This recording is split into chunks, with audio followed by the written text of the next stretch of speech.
This video is all about assassin bugs.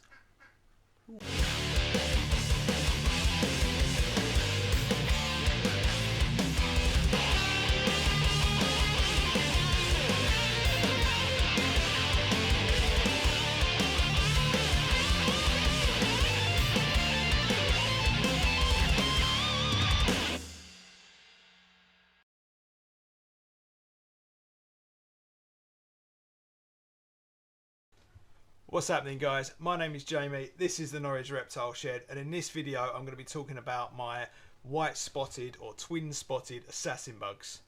So scientifically these are known as Platymeris biggutatus, but in this video I'm going to continue to call them white spotted or twin spotted assassin bugs just for ease.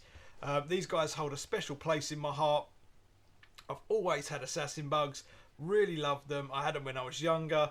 And actually it was one of the first, if not the first video I did to try and get into doing YouTube videos.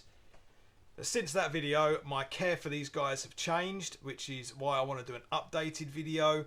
I've had a lot of success recently with just keeping a colony rolling with these guys. Now I know it's not that hard to keep a colony going, but my care for my original video has definitely changed in that I always thought that these guys were kept a little bit drier.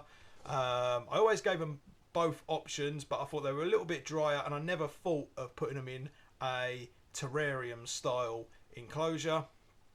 I have seen a few videos online doing this, which spurred me into thinking, you know, I can do it. Yeah, this is where we are now. So I will talk you through how I've got these guys set up and just a general kind of care into the world of assassin bugs. So next to me I've got there a terrarium here, which is an Exoterra. It's the 60 centimeter tall, 45 centimeters long, 45 centimeters deep, which I think is a good size for a big colony. You can definitely do a lot with that in terms of plants and decor, as well as having a big colony of assassin bugs inside it. I will say the more assassin bugs you have, the better in terms of feeding and seeing them. And I'm going to go into why you don't see them that often in this terrarium, even though there's probably about 30 to 40 in there currently. So this terrarium was originally set up for my lined day gecko, and it was the first one that I did with using pieces of cork to make an entire background. Make little planting pockets, hideaways, and that works great for little gecko species. It also turns out it works out great for assassin bugs because it gives these guys tons of spaces to hide. It gives the babies some refuge, and generally makes an interesting terrarium, although you don't see them as often because they're hiding. But in terms of having a colony, allowing them to breed, allowing the babies to stay safe, it's kind of necessary. So in terms of the equipment that I'm using in this vivarium, I don't actually heat these guys in any way. The reptile room generally is hot enough in here. I've never actually heated them regardless of being in a reptile room or not.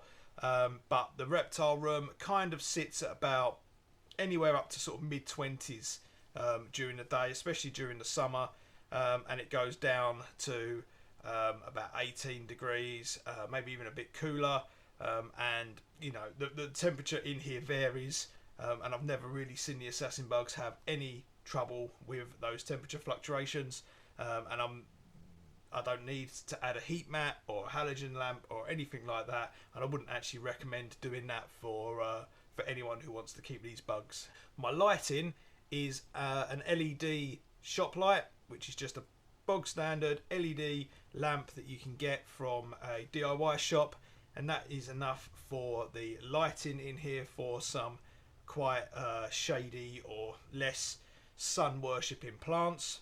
And then I'm also running a T5 UVB, and that's just because I had two Exoterras next to each other, both for day geckos, line day geckos, so these have the light from that as well, which is only going to benefit the plants probably more than the bugs.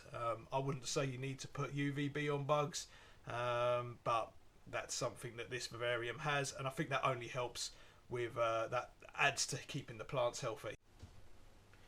So the biggest thing I've changed in terms of my care for these guys is how tropical I keep them.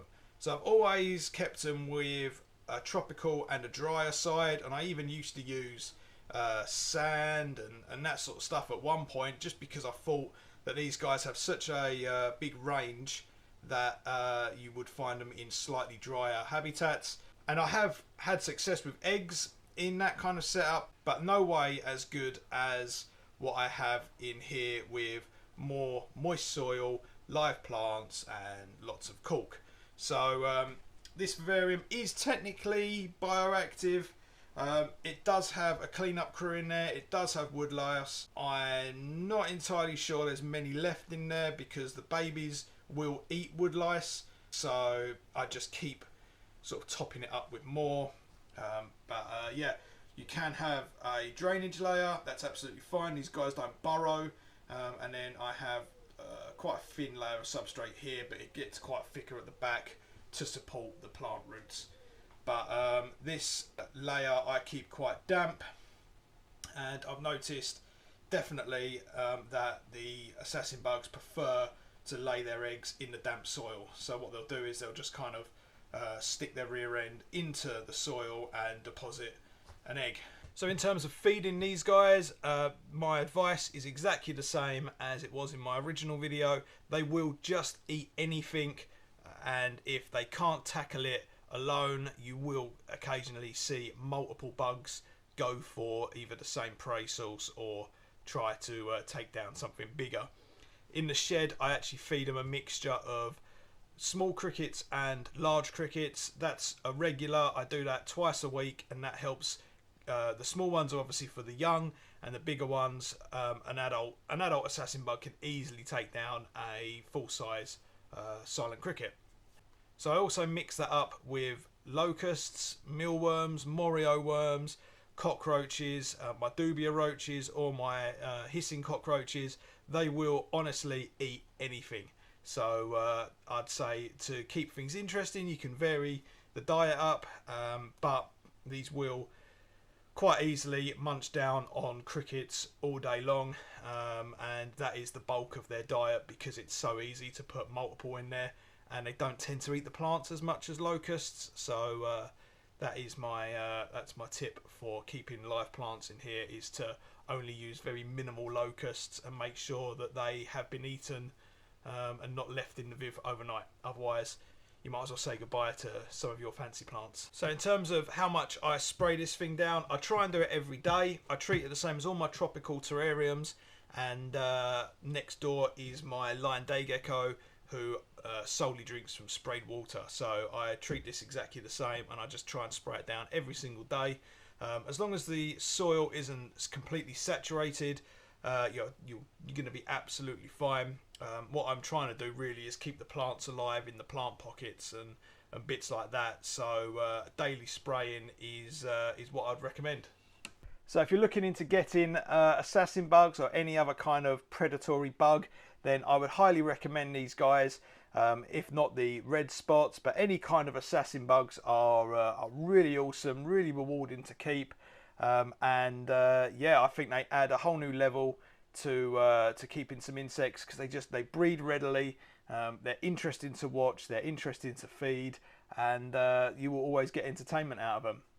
So in the reptile shed, we try and do things cool, we do things big, we do things interesting, and we try and make good enclosures. And I don't think that should stop at just the reptiles. We can do it with bugs as well. We can do it with invertebrates. So what I'm trying to say here is just go for it, make a cool, interesting vivarium, and have fun. So yeah, I hope this helps. If you've got any questions, please drop them down in the comments below. If you want to support the channel in any way, please hit up the links where we've got Patreon and all the other social media pages where Norwich Reptile Shed is on. So thank you very much, guys. I'll catch you in the next video.